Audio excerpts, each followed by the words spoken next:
네, 성도 여러분, 한 주일 동안 평안하셨습니까? 갈수록 심각해지는 코로나 바이러스 사태에 우리 모든 성도님들 한 주일 동안 어려움은 없으셨는지요? 하나님께서 우리와 함께 하시고 또 우리를 보호해 주시는 은혜 속에서 답답하고 또 마음이 여유가 없이 우울한 그런 상황이지만 잘 버티시고 또 일주일을 잘 지내셨으리라고 생각합니다. 오늘은 우리에게 하나님이 정말 필요합니다라는 제목으로 같이 은혜를 나누도록 하겠습니다. 예레미야 29장 12절로 13절의 말씀이 본문의 말씀입니다. 너희는 내게 부르짖으며 와서 내게 기도하면 내가 너희를 들을 것이요 너희가 전심으로 나를 찾고 찾으면 나를 만나리라. 코로나 바이러스 19 사태를 맞이한 우리 그리스도인들이 특별히 요즘 온라인으로 영상 예배를 드리는 이 시점에서 교회를 출석하지 않는 이런 상황 가운데 성도들의 두 가지 반응이 있다고 생각을 합니다. 첫 번째 반응은 교회 안 가고 이렇게 영상으로 예배 드리니까 참 편하고 좋다라고 생각하는 것입니다. 이것도 참 괜찮네. 앞으로도 이런 방식으로 예배를 드려도 되지 않을까. 이게 현대의 어떤 새로운 예배 방식이 앞으로 되지 않을까라고 또 생각하는 분들이 계실지 모르겠습니다. 또 반면에 교회를 안 가니까 참 마음이 허전하고 또 뭔가 잃어버린 것 같고 성전에 대한 갈급한 마음을 가진 성도들이 있고 무엇인가 우리가 영적 향상을 위해서 같이 할 수 있는 최선의 방법이 무엇인가를 모색하는 분들의 반응이 있습니다. 우리는 지난날 믿음의 삶을 돌이켜볼 때 우리의 삶이 얼마나 연약했고 또 믿음이 부족했고 또 때로는 교만한 시간들이 많았던가 하는 생각들을 해보게 됩니다. 하나님을 믿는다고 하지만 하나님보다 내가 항상 먼저였고 또 내 생각이 우선이었습니다. 하나님을 만났다고 하지만 겨우 말씀으로 이성적인 인정뿐이었지 인격적인 하나님과의 만남이 아닌 경우가 더 많았었다고 말할 수밖에 없습니다. 이사야 10장 15절에 있는 말씀을 보면 도끼가 어찌 찍는 자에게 스스로 자랑하겠으며 톱이 어찌 켜는 자에게 스스로 큰 채 하겠느냐. 이는 막대기가 자기를 드는 자를 움직이려 하며 몽둥이가 나무 아닌 사람을 들려 함과 일반이로다. 이 말씀은 이사야 선지자의 책망이 교만했던 우리의 지난날의 영적 상태들을 대변해주는 말씀이 아닌가 생각이 됩니다. 하나님께 모든 것이 달려있음에도 불구하고 막대기에 불과한 톱에 불과한 우리가 우리 스스로 잘나서 모든 일들을 잘 해나가는 것처럼 착각하고 살았던 교만한 삶이 우리의 삶이 아니었던가 반성을 하게 됩니다. 모든 것은 하나님께 달려있습니다. 이 세상을 창조하시니까 이 세상을 심판할 분이시기도 하신 것입니다. 그래서 하나님께 달려있는 모든 삶의 전반적인 모든 것들에 대해서 우리가 다시 한번 생각하고 또 하나님께서 이 세상을 지금 어떻게 움직이고 계시는지 또 하나님의 뜻은 무엇일지 기도하면서 분별하는 자세가 우리에게 필요하다는 것입니다. 전 세계에 지금 세 번째로 많은 코로나 확진자와 환자를 가진 조금 전에 살펴본 통계로는 지금 9만 거의 한 5천 명 이상 확진자가 나왔고 또 사망자도 9천 명이 넘는 그런 엄청난 어려움에 처해 있는 나라가 있습니다. 그 나라가 여러분 아시는 대로 이탈리아입니다. 이 이탈리아의 한 무신론자 30대 의사가 이제 그 모든 상황 가운데서 자기 자신이 인간이 할 수 있는 일의 끝은 어디인가라고 생각해 보면서 무신론에서부터 하나님의 임재를 체험하고 하나님께로 돌아온 그 간증의 경험담을 기록해 놓은 것이 오늘날 많은 사람들에게 잔잔한 감동을 주고 있습니다. 여기 있는 그 내용을 좀 읽어드리도록 하겠습니다. 이탈리아 롬바르디아주에서 코로나 바이러스와 싸우고 있는 의사 율리안 우르반의 간증입니다. 제목은 나는 이제 하나님의 임재를 믿는다라는 내용입니다. 많은 어두운 악몽 같은 순간들을 지나왔지만 지난 3주 동안 여기 우리 병원에서 발생한 일들을 내가 보고 경험할 것이라고는 상상도 해본 적이 없습니다. 그 악몽은 실제로 흐르고 있고 또 흐름은 더욱 거대해져만 갑니다. 처음에는 몇 명이 병원으로 실려왔고 그 다음에는 몇십 명, 그리고 몇백 명이 몰려옵니다. 이제 우리는 더 이상 의사가 아닙니다. 우리는 그저 누가 살 수 있고 누가 죽음을 맞이하러 집으로 보내져야 하는지를 결정해주는 라벨을, 표식을 분류하는 사람들에 불과합니다. 비록 그들이 평생 이탈리아 나라에 세금을 성실히 납부했다 해도 그들은 죽음을 준비하기 위해 집으로 되돌려 보내집니다. 2주 전까지 나와 나의 동료들은 무신론자였습니다. 이것은 이상한 일이 아닙니다. 우리는 하나님의 임재 같은 것에 의지하지 않았고 사람의 치료하는 논리적인 학문을 배웠습니다. 나는 언제나 나의 부모님이 교회 가는 것을 비웃었습니다. 9일 전 75세의 한 목사님이 확진자로 우리에게 도착했습니다. 그는 점잖은 분이었지만 호흡하기에 심각한 문제를 가지고 있었으며 병원까지 성경을 지니고 왔습니다. 그는 주위에 죽어가는 이들의 손을 잡아줄 뿐만 아니라 그들에게 성경을 읽어주곤 했습니다.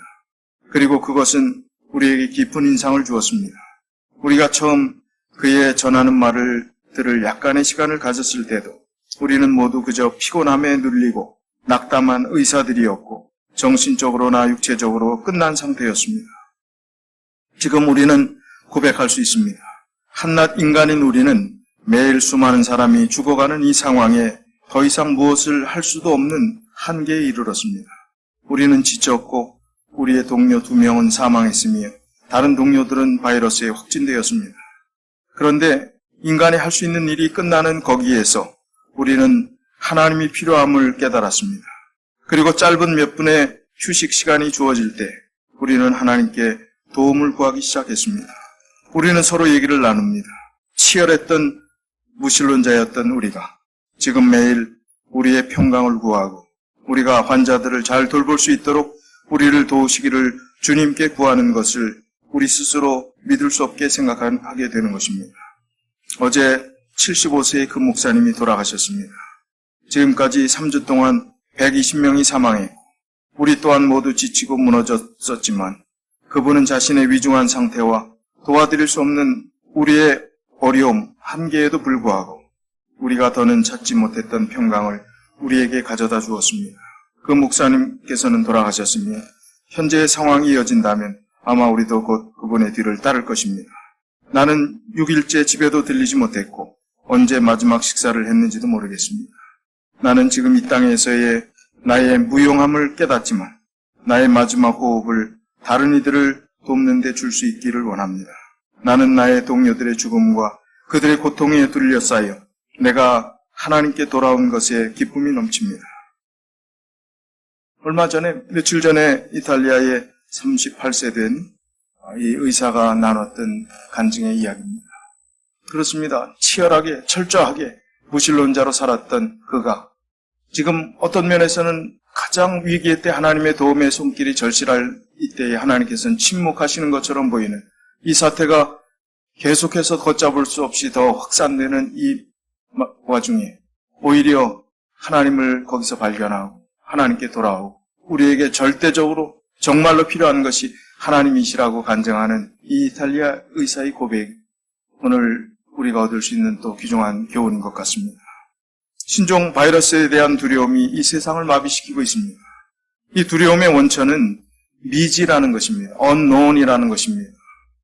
과학자나 의사들이 이미 충분히 알고 있는 바이러스, 독감 바이러스라든지 H1N1이라든지 이런 것에 대한 두려움은 거의 없습니다. 그 이유는 대응할 방법을 알고 있기 때문에 그렇습니다.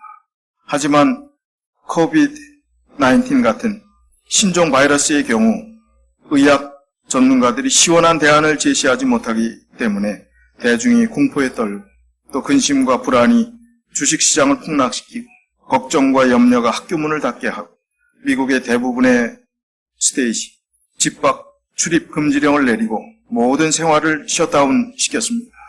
즉 알지 못하는 것으로 인해서 온 세계가 전전긍긍하며 앓고 있다는 것입니다. 우리는 지금 이 코로나 바이러스로 인해서 확진된 확진자나 사망자보다 더 큰 재난들을 우리는 경험했습니다. 그리고 그 소식들을 잘 알고 있습니다.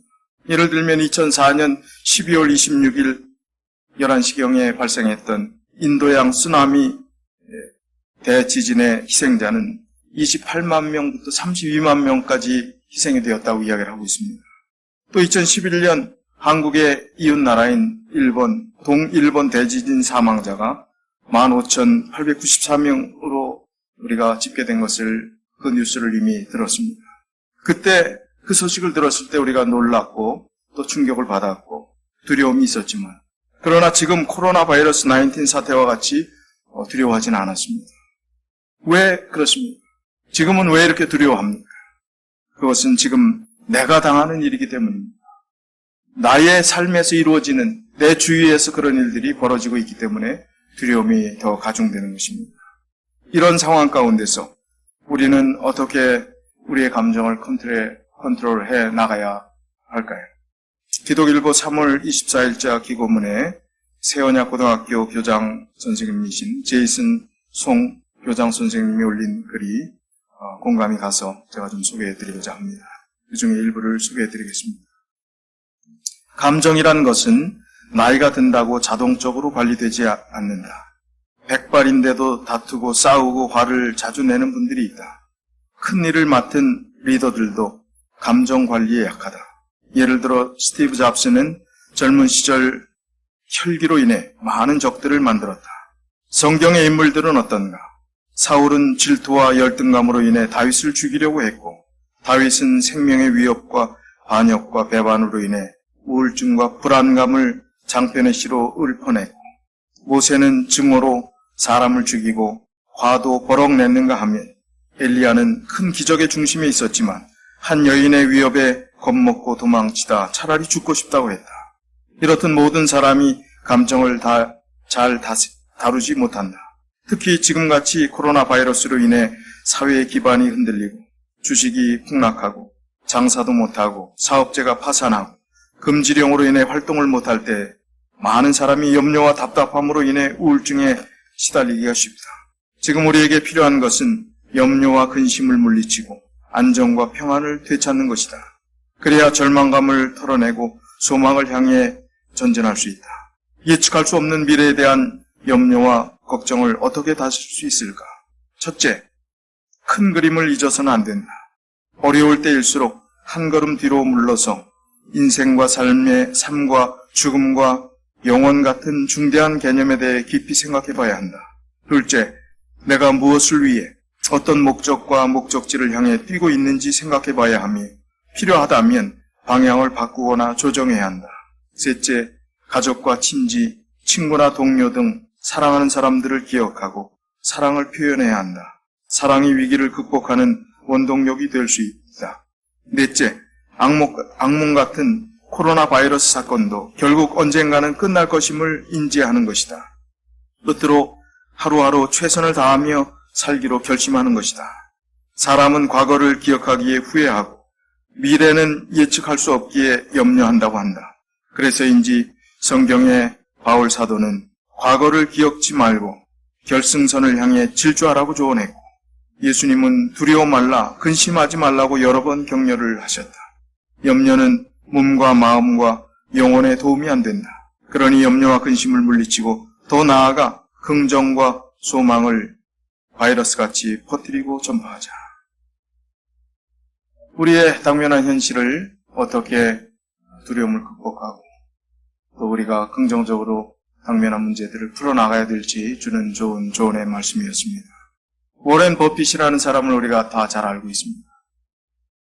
지금 이분은 미국 나이로 89세입니다. 그러나 여전히 왕성한 활동을 하고 있고 성공한 사업, 세계 주식 투자의 귀재로 여겨지는 그리고 또 많은 단체에 가장 큰 기부를 하는 큰손 워렌 버핏이 겪었던 경험의 이야기들을 좀 소개해드리고자 합니다. 이 워렌 버핏은 네브라스카 출신입니다. 네브라스카 대학에 강연을 마친 후에 그 대학 한 여대생이 이제 질문하는 시간에 질문을 합니다. 우리 워런 버핏께서는 성공을 어떻게 정의하십니까? 그때 버핏은 망설이지 않고 이렇게 대답했습니다. 내 나이가 되면 나를 사랑해줬으면 하는 사람이 나를 사랑해주면 그것이 성공입니다. 당신은 세상의 부를 다 가질 수도 있고 당신의 이름을 딴 빌딩들을 가질 수도 있습니다. 그러나 사람들이 당신을 생각해주지 않으면 그것은 성공이 아닙니다. 버핏은 자신의 성공을 그렇게 말하는 배경을 또다시 부연해서 설명을 했습니다. 벨레 아이젠버그란 폴란드계 유대인 여성이 있었습니다. 그녀는 아우슈비츠 수용소에 수감된 적이 있었습니다. 그녀가 세상을 떠나기 몇 년 전 나에게 이렇게 말했습니다. 워렌, 당신이 70세나 75세가 되었을 때 주위에 당신을 숨겨줄 만한 사람들이 많다면 성공한 거예요.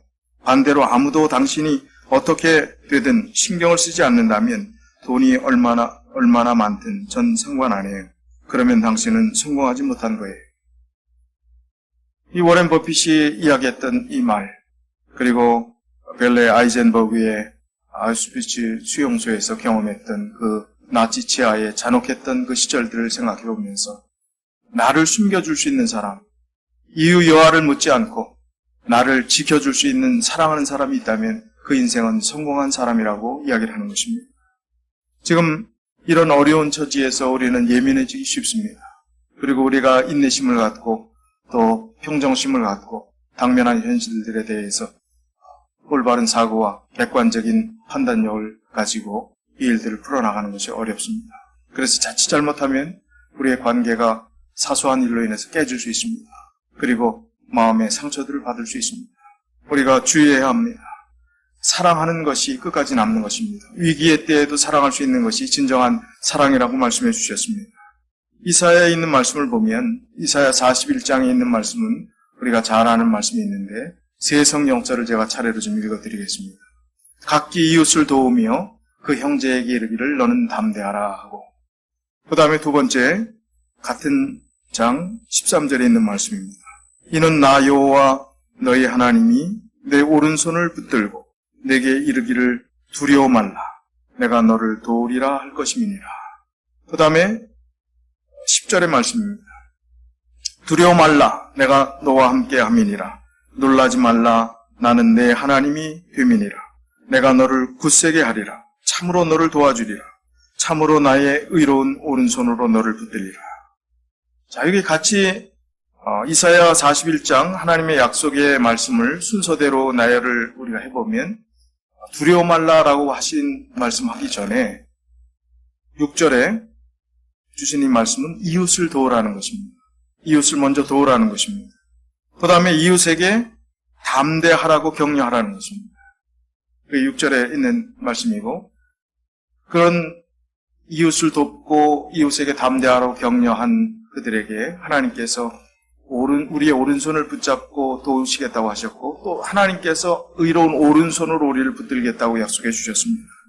이런 어려운 형편 가운데서 우리가 기억해야 될 것은 이웃을 돌아보는 자세입니다. 내 자신만 두려움과 또 내 자신이 어떤 필요를 채우기 위해서 물건을 사재기 하고 또 내 살 길을 찾고 내 가족들이 어떻게 이 위기를 극복해 나가야 될 것인가라는 생각 가운데서 이기적인 방편으로 이 어려움을 극복하는 것이 아니라 중요한 것은 이웃을 돌보라는 것입니다. 에베소서 4장 2절 3절에 있는 말씀에도 모든 겸손과 온유로 하고 오래 참음으로 사랑 가운데서 서로 용납하고 평안에 매는 줄로 성령에 하나 되게 하신 것을 힘써 지키라고 했습니다. 겸손과 온유가 필요합니다. 오래 참음이 필요합니다. 사랑 가운데서 서로 용납하는 것이 필요합니다. 평안에 매는 줄로 성령에 하나 되게 하신 것을 힘써 지키라고 권면해주고 있습니다. 이제 라이맨 스톤이라는 분의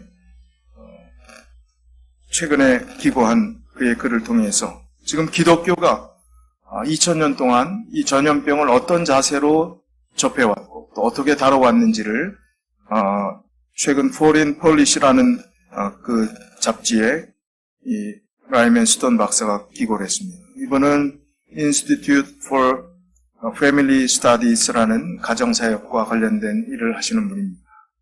이분이 기고한 그 글의 내용들을 좀 소개해 볼 필요가 있습니다. 기독교는 지난 2000년 동안 전염병을 다루어왔다라는 제목입니다. 스톤 박사는 지금 세계는 오랜 역사를 통해 인류가 직면해온 실존적인 공포와 피할 수 없는 죽음에 대한 두려움에 갑자기 휩싸이게 됐다며 아직 우리에게는 어떤 백신이나 항생제도 없다. 또 이 같은 전염병의 경험이 현대사회 인류에게 있어서 익숙하지 않기에 심리적, 문화적으로도 전 세계적인 유행병인 코로나 바이러스에 대처할 준비가 되어 있지 않다고 말문을 열었습니다. 스톤 박사는 재앙에 대한 기독교인의 반응은 그러므로 무엇이든지 남에게 대접을 받고자 하는 대로 너희도 남을 대접하라. 황금률의 정신입니다. 내 이웃을 내 몸과 같이 사랑하라. 사람이 친구를 위하여 자기 목숨을 버리면 이보다 더 큰 사랑이 없느니라 라는 예수님의 가장 유명한 가르침으로부터 시작합니다. 분명히 말하면 전염병이 가득한 시대 가운데 기독교 윤리는 나의 자신의 생명보다 이웃의 생명이 더 중요하다는 것이라고 했습니다. 스톤 박사에 따르면 2세기 로마 제국 시대의 전염병이 퍼져서 전체 인구의 4분의 1이 사라져갈 때 기독교인들은 병자들을 돌보며 영적인 모델이 되어서 이 전염병이 하나님의 분노와 변덕이 아닌 사랑의 하나님 앞에 대적하고 파괴된 창조물의 산물임을 보여주면서 기독교 확산에 기여했다는 평가를 받았다고 그렇게 기고하고 있습니다. 또 지난 역사 가운데 유명한 전염병은 키프리안 전염병입니다. 이 키프리안 주교가 설교를 통해 이 병을 이색적으로 설명했다고 해서 병명이 이렇게 이름 붙여졌습니다. 이 병은 3세기 로마 시대의 위기를 촉발했으나 역시 기독교의 폭발적인 성장을 촉발하는 계기가 되었습니다. 키프리안 주교는 자신의 설교를 통해 먼저 죽은 희생자들을 위해 슬퍼하지 말고 살아있는 이들을 돌보는데 2배의 노력을 기울이자라고 말했습니다. 그의 동료였던 디오니우스 주교는 위험을 무릅쓰고 환자들의 모든 필요를 보살펴야 한다고 강조를 했습니다. 스톤 박사는 전염병에 대한 기독교인들의 이러한 대응에 관하여 한 세기 후 비기독교인이었던 줄리안 황제도 갈릴리 사람들이 어떻게 비기독교인 병자들까지 이렇게 헌신적으로 돌봐줄 수 있느냐고 했고, 교회 역사학자 폰티아누스 역시 당시 기독교인들이 어떻게 기독교인들 뿐만 아니라 모든 이들에게 선한 일을 했는지에 관해 언급했습니다. 또 사회학자이자 종교인 인구 통계학자인 로드니 스타크는 기독교 공동체가 있는 도시의 사망률이 다른 도시의 절반에 불과했다고 주장하고 있습니다. 그 이유는 무엇이겠습니까?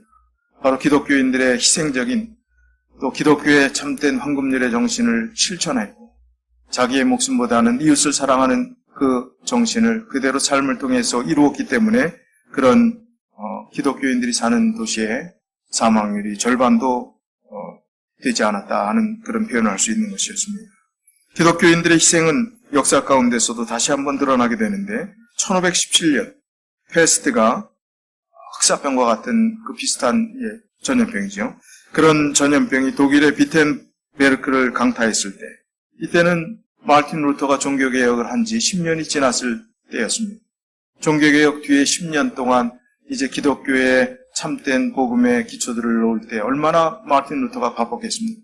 그가 그 종교개혁에 성공했고 나서 얼마나 유명인사가 되어 있었겠습니까? 그의 영향력과 그의 가치는 말로 표현할 수 없을 정도로 중요한 인물이 되었던 것입니다.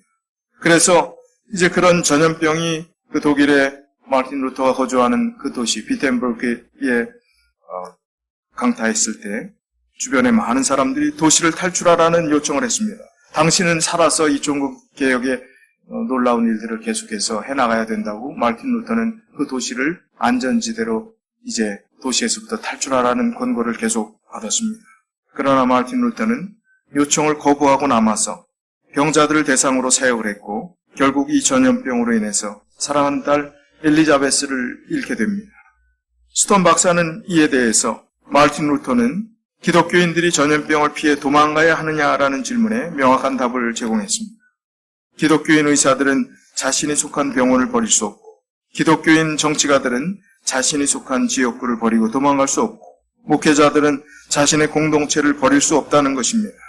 전염병은 우리의 의무를 해체하지 않습니다. 오히려 이것이 우리의 십자가가 되고 그 위에서 우리는 죽을 준비를 해야 하는 것이라고 말했습니다. 물론 우리가 이 기고문을 통해서 오해가 없어야 합니다. 우리의 위생 법칙을 철저히 준수하는 그 의무를 게을리하라는 이야기가 아닙니다. 철저히 그런 모든 법칙을 잘 따라야 합니다. 또 다른 사람들을 위하여 사회적 거리를 유지하는 것, 격리하는 것, 활동을 금지하는 것, 이것을 쉽게 생각하고 어기라는 말이 아닙니다. 우리의 마음의 자세가 어때야 함을, 그리고 우리가 정말 도움이 필요한 이웃이 있다면 그렇게 해야 한다는 것입니다. 우리가 할 수 있는 작은 일에 최선을 다해야 한다는 것입니다. 사회적 격리를 이야기를 한다면, 또 사회적 거리를 이야기한다면 그것을 철저히 지켜야 하는 것입니다.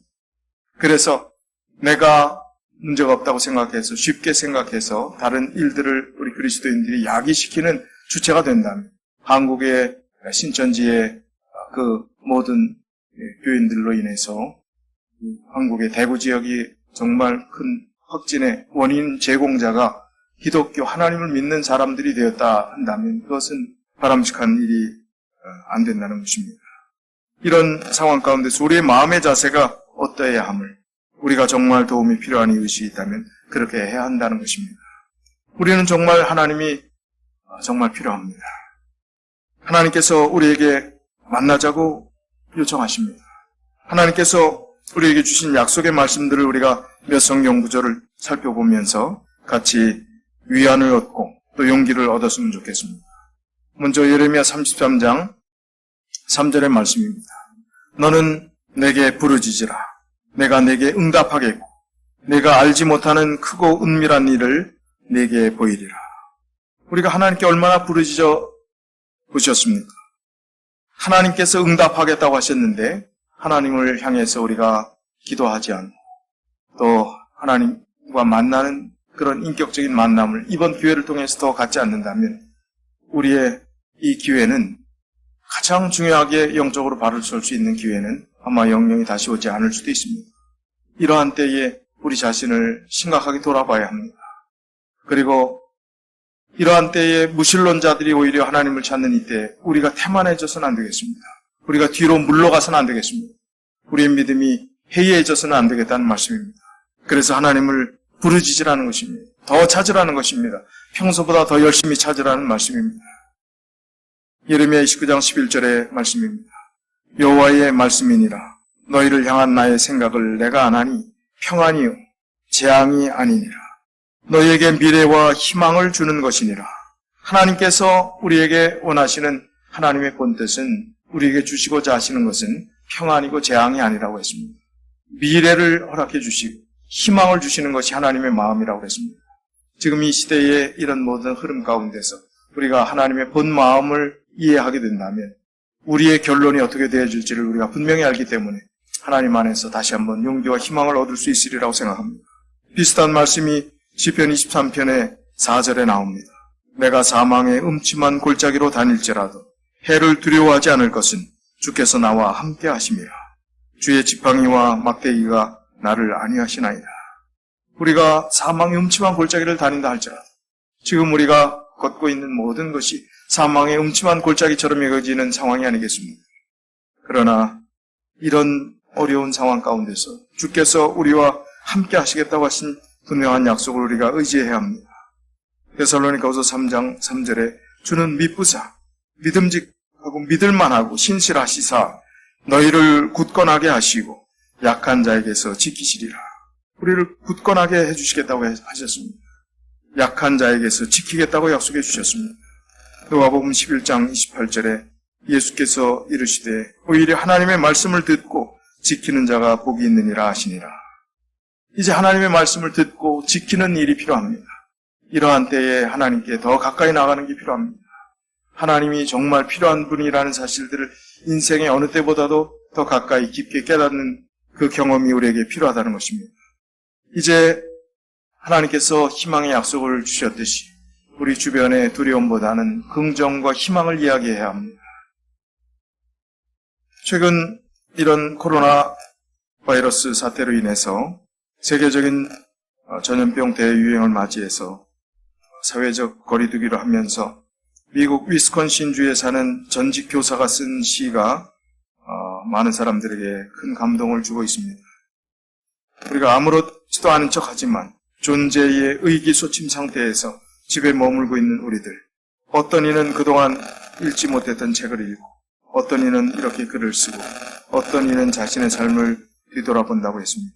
이 시간이 우리 모두에게 새로운 존재 방식을 발견하고 삶을 온전한 방향으로 되돌리는 계기가 되기를, 꼭 그렇게 되기를 바란다는 글을 썼는데, 이 글을 유시와 시인이 옮겼습니다. 그 원본의 영문 페이지를 보면 키티 오메라라는 분이 사람들은 집에 머물렀다라는 제목으로 글을 썼습니다. 지금 보이는 화면이 원문의 원글입니다. 영어 원글입니다. 이것을 유시와 시인이 옮겼는데 그 시를 제가 좀 읽어드리도록 하겠습니다. 우리가 희망을 가지고 들어보시면 좋겠습니다. 그리고 사람들은 집에 머물렀다. 그리고 책을 읽고 음식을 듣고 휴식을 취했으며 운동을 하고 그림도 그리고 놀이를 하고 새로운 존재 방식을 배우며 조용히 지냈다. 그리고 더 깊이 귀 기울여 들었다. 어떤 이는 명상을 하고 어떤 이는 기도를 하고 어떤 이는 춤을 추었다. 어떤 이는 자신의 그림자와 만나기도 했다. 그리고 사람들은 전과 다르게 생각하기 시작했다. 그리고 사람들은 치유되었다. 그리고 무지하고 위험하고 생각 없고 가슴 없는 방식으로 살아가는 사람들이 사라지자 지구가 치유되기 시작했다. 그리하여 위험이 지나갔을 때 사람들은 다시 함께 모이기 시작했다. 그들은 잃은 것을 애도하고 새로운 선택을 했으며 새로운 모습을 꿈꾸었고 새로운 삶의 방식을 발견했다. 그리고 자신들이 치유받은 것처럼 지구를 완전히 치유해 나갔다. 참 얼마나 희망적인 시입니까? 그리고 이렇게 되기를 바라는 마음들이 누구에게나 있는 공감이 가는 시인 것입니다.